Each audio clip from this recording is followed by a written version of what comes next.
Hello, Hi. how are you?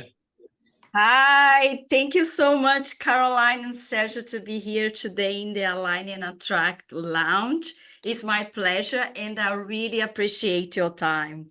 So, the first question is for Caroline. Caroline, I saw your Instagram and I love it. And I saw a video of you that you are all in red and says, "The next chapter of my life is my turn."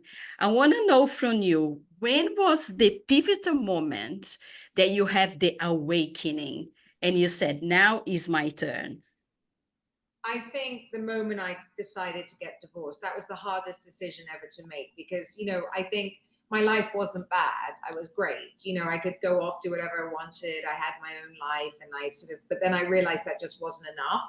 And I think it was a moment when I came home, looked at my ex-husband and the kids, and I said, this is it now.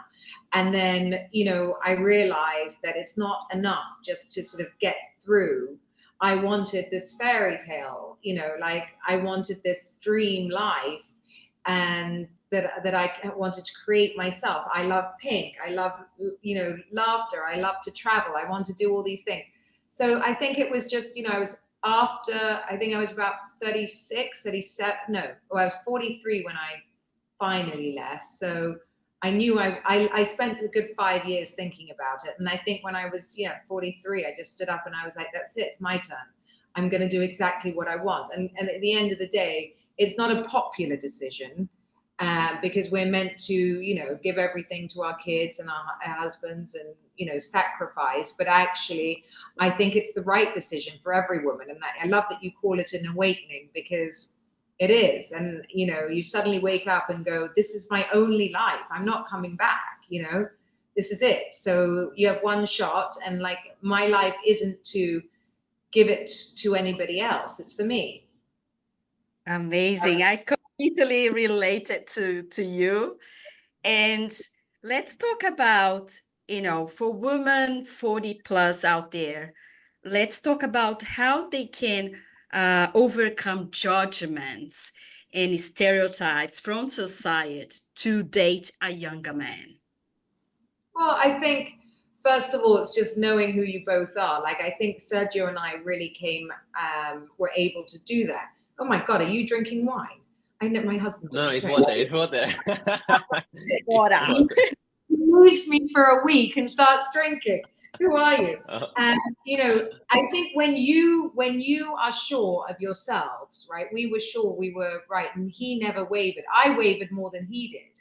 I think once you have that sort of security, nothing, his friends did have judgment. They were like, oh, mate, can she even, move? Oh my God, how does her skin feel? Oh my God, how do you have to talk to her like a mum?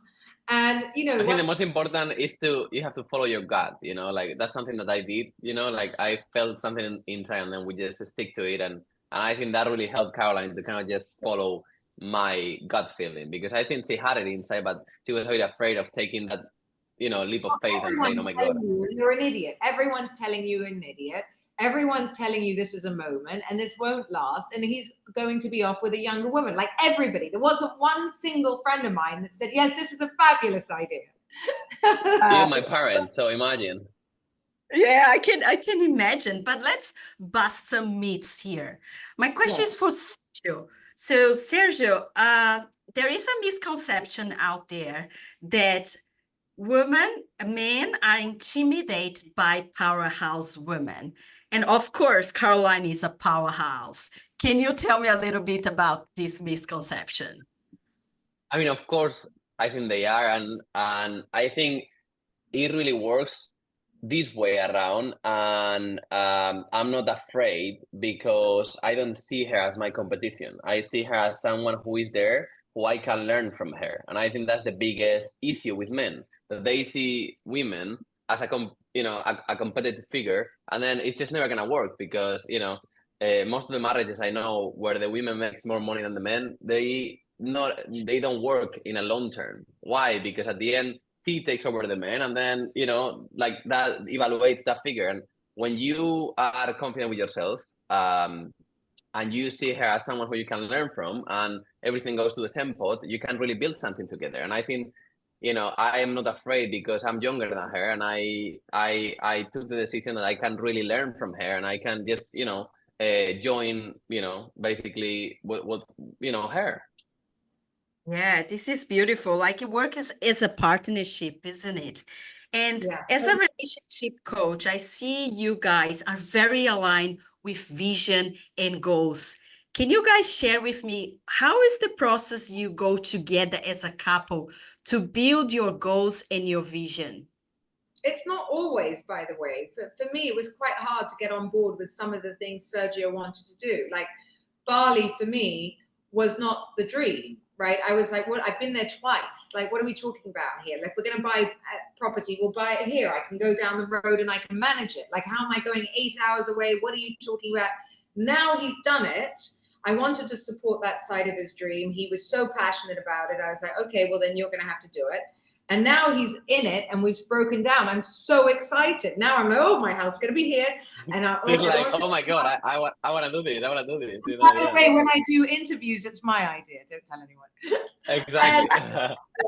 But it's actually very interesting, because I think we have the same end goal, the same end vision. And then on the way, maybe Caroline will bring things to my plate. I will bring things to her plate. But at the end, if everything is aligned together for an end goal, everything will go to the same place.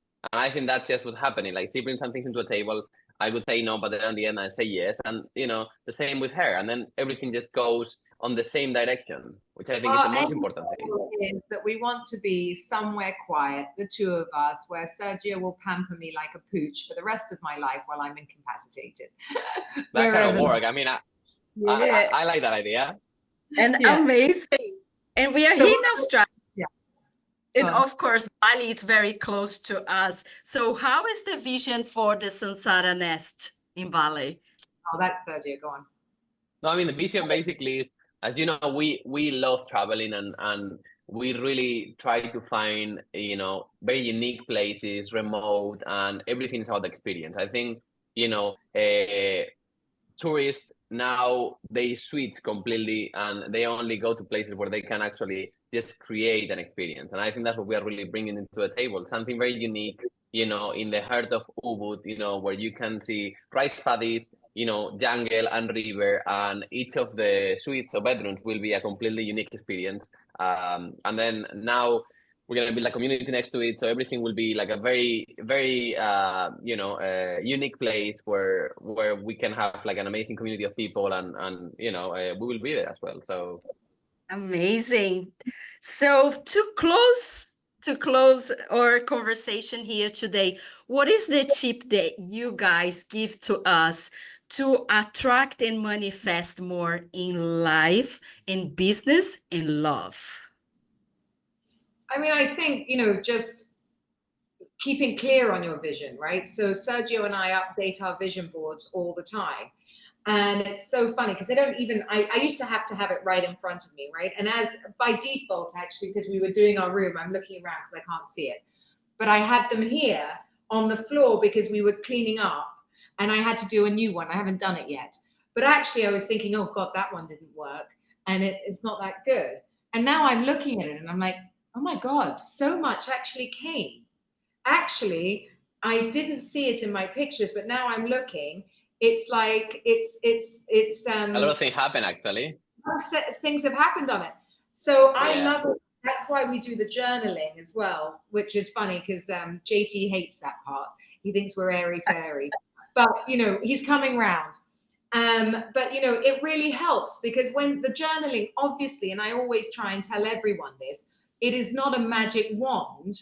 It is simply, I think, being able to see consistently what your goal is for the day and, how you're going to achieve it, breaking it down into the baby steps so it doesn't seem so foreign. And your vision board is like the foreign, ridiculous part in a way where you go, okay, I'm going to have this, multi-million-pound lifestyle and I'm going to have this and I'm going to have that. And how, with all the bits in between. So I really believe that, I manifested everything in my life. Sergio is here because I manifested everything. Energy is everything in life, and I think that's one of the things that we really can tell people, like, even if it doesn't go your way, just be open for changes. Like, things will turn into a better position than when you are today if the energy is placed in the right spot. And that's what we have. We have the right energy always. And no matter what happens through our path, we're going to be happy because things come to your way, and then you just take it and make it, make it better for yourself. I think it's a big thing to really learn to be happy in the moment. We are genuinely happy with what we have today. So anything else is really a wonderful bonus. All right. 100%. And I completely agree about energy and gratitude in the day. And thank you so much. You guys have an amazing energy, and I really appreciate your time. Thank you so much, Caroline and Sergio. Bye.